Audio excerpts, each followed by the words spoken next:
This week has been one of those weeks that reminds me of just how much happens behind the scenes in our industry and how much pressure is building in the system right now. From the outside, people look at a finished project and see beautiful porcelain surfaces, perfectly installed floors, stunning bathrooms and outdoor spaces. What they rarely see is everything that happens before those tiles even arrive on site. And this week really brought that into focus. We've seen transport costs suddenly increase again, and there are already conversations happening around the fuel and gas surcharges potentially returning across parts of the European supply chain. Now, if you understand how porcelain tiles are made, you'll know why that matters. Producing porcelain is incredibly energy intensive. We're not talking about a small oven or a short production cycle. The kilns used in major porcelain factories can be 300 to 400 meters long. Inside those kilns, you'll find a gas burner every 30 to 50 centimeters, and the tiles are being fired at temperatures well over 1,000 degrees. That firing process has to be extremely controlled. The tile needs to heat up gradually, reach the correct peak, and then cool down slowly and evenly. That heating and cooling curve is critical. If that process changes, even slightly, the behavior of the tile changes. And that's where things start to get interesting. Because this week alone, we've had two completely separate projects where the quality of the tiles simply wasn't what it should have been. And the factories involved are some of the best known porcelain manufacturers in the world. Now, when that happens, it raises serious questions. What is actually going on? Now, from a visual perspective, the tiles still look perfect. The colour's correct, the finish is correct, the dimensions look right when you open the box. But the moment a professional installer starts working with them, the problems appear. Tiles become harder to cut, edges can chip unexpectedly, and panels can warp slightly under pressure.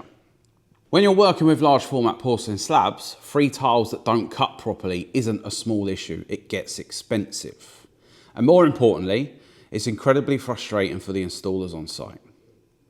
Now, there are a few possible reasons why we're seeing more and more of this. One factor is energy. Gas is one of the largest costs involved in porcelain tile production.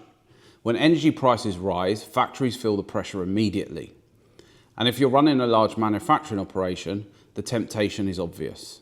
If you can shorten the firing process slightly, even by a small percentage, you can potentially produce thousands more square meters of tiles using the same amount of energy.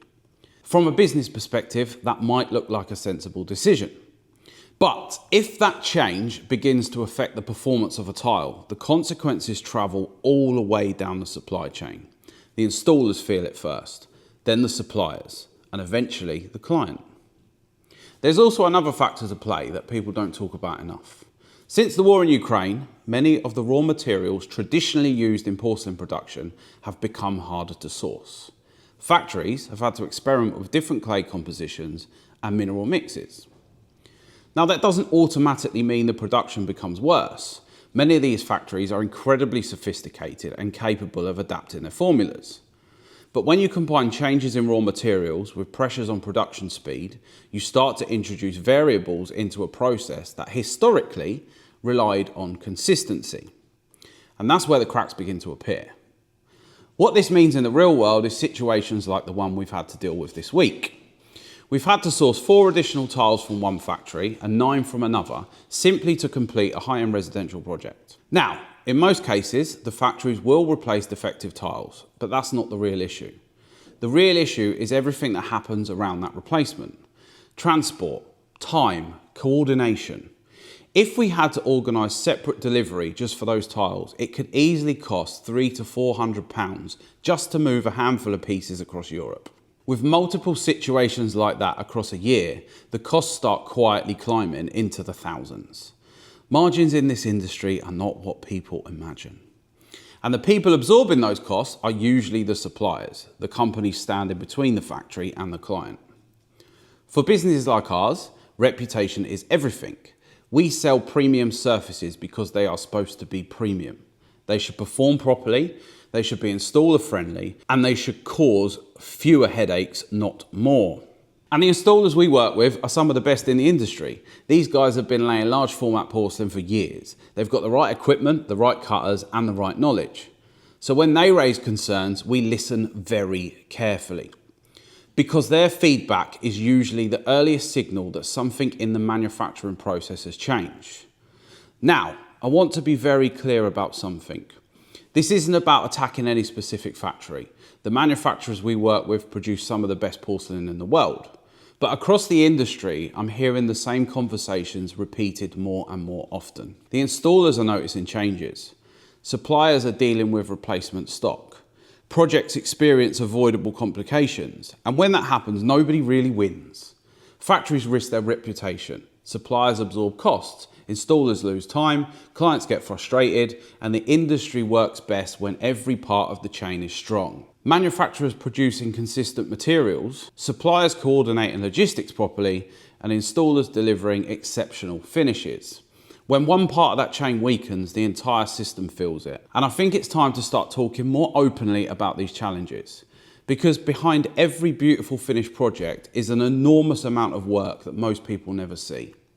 The sourcing, the manufacturing, the logistics, the problem solving. At Aura Surfaces, our job is to protect the outcome for the client. That means solving problems when they appear and making sure projects keep moving forward. There are no problems, only solutions. But as an industry, we also need to start having honest conversations about what's happening behind the scenes, because something clearly needs to change. And if we want to protect quality, reputation, and the long-term trust of the people we serve, those conversations need to happen sooner rather than later. Thanks for listening to this week's In the Industry by me, Ashley Fabian. If you're working on a project and you care about the surfaces that go into it and you want someone in your corner that knows this stuff inside and out, then I'll welcome a conversation with you. We'll see you next week.